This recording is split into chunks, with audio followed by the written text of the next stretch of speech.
Non, mais c'est parce que c'est là. C'est parce que. Ok. Clap. Bonjour. Non, mais tout est étrange là, parce que bah, c'est le confinement. Mesdames, mesdemoiselles, messieurs, bienvenue dans l'épisode. Ça fait partie de ce genre de série où j'ai absolument aucune idée d'à quel épisode on en est. Donc on va vérifier ça ensemble. Le mec en fait tourne des vidéos, les publie et après il s'en bat les couilles. Il semblerait qu'on soit à l'épisode 6. On est à l'épisode 6, d'accord. En chat, bah c'était marqué là. Super. Mesdames et messieurs, vous êtes tous confinés chez vous, vous ne pouvez pas sortir, vous ne pouvez rien faire. Je ne sais pas quand est-ce que sortira cette vidéo, ça fait peut-être plusieurs mois, plusieurs années que vous êtes confinés. Vous êtes peut-être confinés depuis mars 2020. Si vous commencez à dire cette phrase, c'est que ça devient peut-être un petit peu long. Mais rappelez-vous que avant le confinement, je sais pas si vous vous souvenez, on allait à l'école ou au lycée ou en fait il y avait un système d'éducation qui rassemblait en fait les jeunes finalement par groupe qu'on appelait des classes à l'époque. Voilà. Bon, non mais ça devient un petit peu lointain, j'en ai bien conscience, mais bon voilà.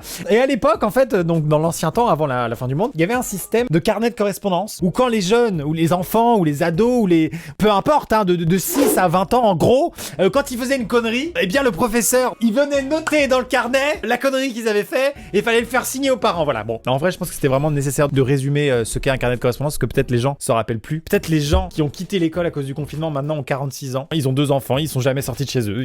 Peut-être qu'ils se rappellent même plus ce que c'est qu'une boulangerie. Je ne sais pas où on en est actuellement. Bon, bref, vous l'avez compris, c'est parti pour l'épisode 6 de Pire mot dans le carnet. Paul qui nous envoie son mot dans le carnet. On va le lire, bien évidemment. Observation écrite sur la discipline par monsieur... je sais pas qui c'est. A donné une observation à l'élève Paul. Apparemment, il n'y a qu'un Paul dans tout l'établissement, donc il n'y a pas besoin de mettre le nom de famille. Hein, c'est vraiment... C'est Paul. Motif. Désigne son professeur comme... fils de Hitler en cours d'histoire, mais c'est très violent pour commencer cette vidéo là. Ce que je veux savoir en fait là, c'est pas le motif du mot, parce qu'effectivement c'est un motif suffisant de se prendre un mot quand on dit fils de Hitler. Mais pourquoi tu l'as appelé comme ça? Qu'est-ce qui a bien pu se passer? Pourquoi? Qu'est-ce qui a justifié que tu te dises, et là il faut que je l'appelle le fils d'Hitler? C'est au-delà de fils de putain, le fameux fils de dans non mais fils d'Hitler dans la catégorie des insultes, on est largement au-delà de fils de pute, oh là là, mais largement. Attention, mais il y a une grille qui s'affiche actuellement sur votre écran. C'est un petit peu comme l'échelle de Richter, mais qui s'appelle l'échelle de la puterie. Bon, c'est une belle entrée en matière. Comment je peux dire ça? Oh, comment je peux dire ça? Allez, suivant là, non ça va pas, non? Adrien se permet de mentionner « Elle est morte » au sujet d'une de ses camarades absentes. Géraldine, elle est morte? Ah bon? C'est hyper triste et hyper violent, c'est horrible. Bonjour, je vous informe que votre enfant a été surpris par un assistant d'éducation dans une cabine de toilette garçon du collège avec 16 autres camarades. L'objectif était d'y entrer avec un maximum d'élèves. Je déplore bien entendu cette attitude. Votre enfant sera pendant 1 heure en travail d'intérêt général. Vous recevrez prochainement la date et l'heure de cette punition. Pardon, mais c'est très marrant. Ça ne devrait pas être sanctionné. Attends, il a rajouté quoi? Je trouve ça honteux, on était 18 et pas 16. On a battu le record de 97. Alors non, qu'on vienne pas me dire qu'on était 16, on était 18. Bravo. Bravo, applaudissons Lucky. Je veux une palme pour cet homme, c'est incroyable. Notification d'une retenue qui nous a été envoyée par Noxiwak. Bonjour Noxiwak, qu'est-ce que tu veux nous dire? J'ai le regret de vous informer que votre enfant, on va l'appeler Théo, je sais pas pourquoi, élève de la classe de 2DE4. C'est quoi? Attends, pardon, c'est un code promo ou c'est une classe ça? Parce que ça veut dire quoi? Seconde D, c'est quoi? C'est... Attendez. Quoi? T'es en quoi toi? Moi je suis en F7E8. Moi je suis en F7Q3. Ah merde, on n'est pas dans la même classe cette année. C'est très long vos conversations à la rentrée, non? Bon, a été mis en retenue à la demande de monsieur assistant d'éducation. Savez-vous ce qu'il a fait? Moi non, je vais le lire. Pour le motif, attitude inacceptable. Bon bah ça c'est classique. Hein. Le mercredi 6 février 2019, pendant la soirée détente hebdomadaire à l'internat, j'ai surpris avec un... Oh là là là là. Déjà, je l'ai toujours dit dans cette série, les internats c'est... Ah bah non, ouais, c'est le pire. Hein. Dès quand on lit internat, on sait qu'on est sur une petite pépite. J'ai surpris, on va l'appeler Lucas. J'ai surpris Lucas avec un camarade en train de se donner un spectacle devant tout le monde, en train de se faire une position dite du 69 debout en caleçon. L'un la tête... Non. Excusez-moi monsieur le professeur, mais si vous tombez sur cette vidéo et que vous voyez cette vidéo, sachez que quand vous dites position dite du 69, vous n'avez pas besoin de l'expliquer en détail, on a compris en fait. On avait vraiment tous l'image. Il n'y avait pas besoin d'ajouter la phrase « l'un la tête dans les cuisses de l'autre et inversement ». Tout en y ajoutant des mouvements de tête pour un rendu totalement obscène. C'est magnifique. Travail à réaliser. Je prie intérieurement pour que la sanction soit adaptée, c'est-à-dire qu'elle soit marrante. Dissertation sur quelle image de vous pensez-vous avoir donnée lors de votre exploit? Que comptez-vous faire pour y remédier et quels sont les risques et les conséquences? Objectivement, je pense que les gens qui étaient dans le public ont bien rigolé, ont passé réellement un bon moment. Je sais pas quel âge ils ont, mais je veux dire, à mon avis, ils se sont éveillés sexuellement. Peut-être qu'ils se disaient « Ah ouais, le 69, ouais, je vois, ouais. Non, ils voyaient pas. Maintenant, ils voient. Écoute, Noxywag, je sais pas comment sont tes parents, mais du coup, je les imagine en train de lire ce truc. Et si c'est des gens un peu coincés, tes parents? La position dite du 69 debout en caleçon. L'un la tête dans les cuisses, de l'autre et inversement. En y ajoutant des mouvements de tête pour arrondir totalement le scène. C'est incroyable. Merci pour ta participation. Enfin, n'hésitez pas les prochaines fois que vous m'envoyez des choses à joindre la dissertation avec. Hein. J'ai très envie de lire ta dissertation en fait. J'ai envie vraiment de savoir ce qui s'est passé dans ta tête après cet événement. Bon bref. Léa, qui nous propose sa petite contribution bien évidemment. Alors j'ai pas encore lu le mot, mais en tout cas ça finit par 1, 2, 3, 4, 5 points d'exclamation de la part de Monsieur qui est son prof de je sais pas. Donne des coups de pied à un élève au sol en train de faire un malaise. Attends, j'ai bien lu. On va relire tous ensemble cette phrase. Donne des coups de pied à un élève. Déjà, c'est pas bien, mais bon, c'est des choses qui arrivent en cours ou en classe. Je veux dire, c'est pas la première fois qu'on voit un élève donner un coup de pied à un autre. Ce n'est pas bien, ne le faites pas. Mais en tout cas, voilà. Dans l'histoire avec un grand H de l'éducation nationale française, des coups de pied, il y en a eu. Voilà, bon. La suite de la phrase est un petit peu plus compliquée. L'élève est au sol, donc déjà donner des coups de pied à quelqu'un qui est au sol. Il y en a déjà eu moins dans l'histoire. Là, on est sur du lynchage, hein, quelque part, donc c'est compliqué. En train de faire un malaise. Mais c'est hyper violent comme scène. C'est-à-dire que peut-être t'étais en cours de PS, t'as une camarade de classe qui tombe au sol à cause de... J'en sais rien, moi, je sais pas. Un malaise vagal. Et toi, qu'est-ce que tu fais? Réveille-toi! On n'a pas fini de faire la pyramide de gymnastique acrobatique! Ça ne se fait pas quand même. Non mais en vrai. Je veux dire, dans nos classes, il y a toujours quelqu'un qu'on n'aime pas. Il y a toujours quelqu'un... Ouais, quand il lui arrive une merde, on est un peu content, quoi. Hein. On va pas se mentir, voilà. Bon bah peut-être que c'était cette meuf, voilà, ou ce mec, hein, j'en sais rien. Il est tombé par terre, et tu t'es dit, là, c'est bon, c'est pour moi, c'est l'opportunité, faut que je l'achève, quoi. Je ne veux pas qu'il se sorte vivant de cette situation, d'accord? Écoute, franchement, tu fais partie des gens qui s'en sortent super bien, Léa. Dans toute cette série, il y a eu vraiment des réponses de l'éducation nationale disproportionnées à des choses pas vraiment graves. Voilà, un 69 en caleçon, c'est pas non plus... bon, il lui suçait pas la top non plus, bon alors... Bah, je m'emballe, pardon. Donc le gars qui fait un 69 lors de la soirée détente de l'internat, un 69 en caleçon pour faire marrer les potes, doit faire une dissertation complète. Mais par contre, l'élève qui achève un autre élève en malaise en lui donnant des coups de pied au sol... Lui, il a un mot dans le carnet.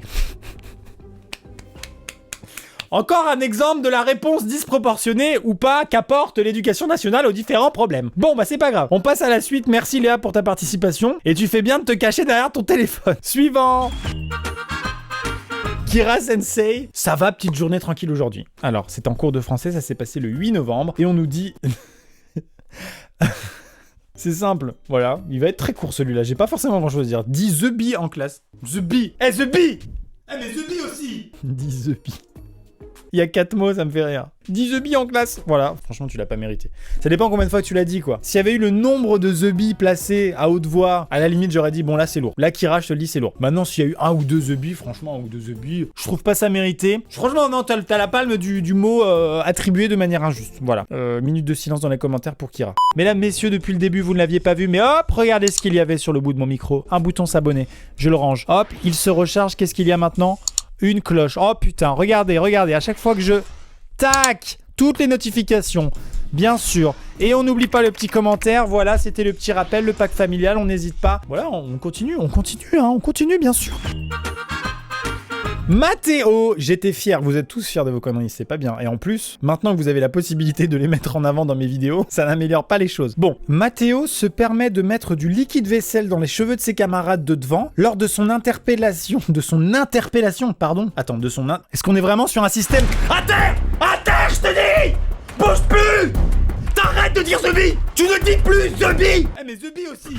T'as dit The Bee? Il a dit The Bee ou pas? J'ai pas entendu! Ça, par exemple, c'est un exemple de réponse disproportionnée de l'éducation nationale. Ça arrive très peu, je vous rassure. Mathéo se permet donc de mettre du liquide vaisselle dans les cheveux de sa camarade de devant. Il me répond « C'est chi, c'est la rue. Non-respect des règles de sécurité. Mathéo sera retenu 2 heures. » C'est chi, c'est la rue. C'est chi, c'est la rue. Mais c'est chi, c'est la rue. Moi, je retiendrai de ce mot qu'il y a un autre mot qui a été coupé en haut, qu'on ne voit pas, qui finit par « qu'il pue de la bouche ». Malheureusement, on ne peut pas le lire, mais il avait l'air vraiment bien, quel dommage. Suivant, merci Mathéo. Un autre Mathéo. Ça date un peu, mais sur le coup, j'ai bien rigolé. Alors là, on est sur du carnet de correspondance en ligne, hein, vraiment là. Non, mais voilà, à mon époque, il n'y avait pas ça. Mathéo perturbe constamment les permanences avec ses réflexions et ses prises de parole qui n'ont aucun intérêt. De plus, il se permet de dire devant tous les élèves, alors qu'il est rangé, « Nicolas, viens me masser les couilles !» Oh, c'est très efficace comme phrase. Hein. J'imagine tout à fait la situation, bien sûr. Un silence de mort, tout le monde est rangé 2 par 2. Et là, si vous voulez faire rire et amuser la galerie, il faut sortir la bonne petite phrase qui va bien. Il faut qu'elle soit efficace, il faut qu'elle soit relativement vulgaire, voire très vulgaire, mais il faut qu'elle soit prononcée avec une intonation parfaitement polie. Voilà. Par exemple, ici, le mot masser est très rigolo. Voilà, je te le dis, c'est très marrant. Pourquoi ? C'est un mot inattendu quand il est placé à côté du mot couille. Voilà, masser couille, il y a un côté délicat, il y a un côté bien-être associé à une couille, qui est quelque chose de dégueulasse. Bon, Nicolas, viens me masser les couilles, ça marche pas. C'est Nicolas, viens me masser les couilles. Là, il y a quelque chose. Donc je sais pas avec quelle intonation tu l'as dit, mais en fonction de l'intonation, j'aurais tendance à t'accorder la palme de la meilleure punchline finalement. Voilà. C'est marrant, j'allais cocher, j'ai pris connaissance de cette observation. Si vous voulez que je signe vos mots pour vous, il n'y a pas de problème. Non. Non, bah non. Madame, monsieur, j'ai le regret de vous informer que votre enfant Louis, scolarisé en 3e 1, est exclu de l'établissement le mardi 7 juin 2016 pour les faits suivants. Propos insolents envers une surveillante et manque de respect. Lors de l'accueil des CM2, la violence commence si tôt. Réponse de Louis à une surveillante pour se replacer dans la file d'attente. La queue est dans mon slip. Mais quel âge as-tu ? C'est quoi cette histoire ? Le mec est en CE1 et dit « Eh, la queue est dans mon slip, gros porc !» C'est d'une violence. Oh là là. Lors de l'accueil des CM2. Ah, c'est qu'en fait, il est au collège. C'était genre une journée porte ouverte pour les CM2. Donc t'imagines que tous tes profs, ils sont en mode « Ah, il y a les CM2 qui arrivent. J'espère qu'on va avoir autant d'élèves que l'année passée dans notre établissement. Car c'est un établissement réputé. » Du coup, il y a les CM2, probablement les parents d'élèves de CM2 qui sont là pour juger si l'établissement est suffisamment convaincant, suffisamment sérieux. Et toi, tu fais quoi ? « Eh, la queue est dans mon slip !» T'as niqué le business du collège. Tu m'étonnes que tu t'es fait exclure. C'est vraiment pas le moment de faire ça. Pas pendant les portes ouvertes. Non, non. Nicolas s'écrie lorsque je parle de vagin. Il doit comprendre que son comportement n'est pas acceptable en classe. La sanction est incroyable. Recopier le schéma de l'appareil reproducteur de la femme. J'aurais aimé qu'elle ajoute 100 fois.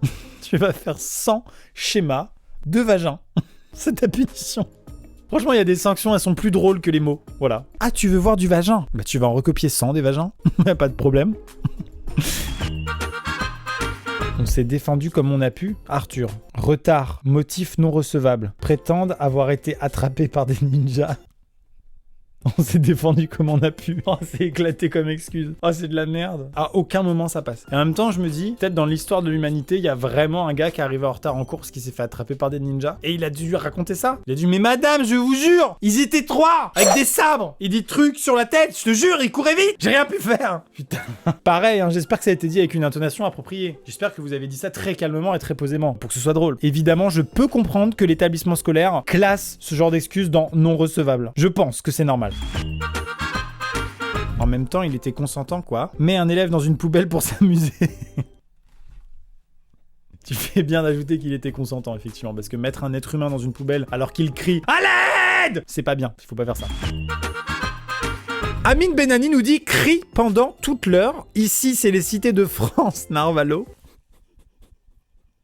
Il avait qu'à comprendre lui aussi. Oh putain de merde. Quoi, mais c'est en espagnol. Pourquoi ton... Attends, quoi ? Pourquoi ton carnet de correspondance est en espagnol ? Je veux dire, là, ça pousse le délire très très loin quand même. Tu es dans une école espagnole, du coup, où tu es espagnol et tu as crié en Espagne, en français. Ici, c'est les cités de France, Narvalo. Écoute, franchement, là, c'est la première fois qu'on a affaire à un mot dans le carnet international, hein. Non, mais ça fait plaisir. Là, on est en train de passer les frontières, là. Cette série prend un autre tournant. Après, j'ai pas compris pourquoi t'as dit ça si t'étais en Espagne, du coup, je sais pas. Bon, bah, ceux qui ont des carnets de correspondance en espagnol, dites-le, expliquez-moi dans les commentaires, je sais pas, je comprends pas. Au revoir. Mesdames et messieurs, hop là, il y a toujours un bouton s'abonner. C'est la fin de cette vidéo. N'hésitez pas à vous abonner. La cloche, toutes les notifications, un pangolin en PNG.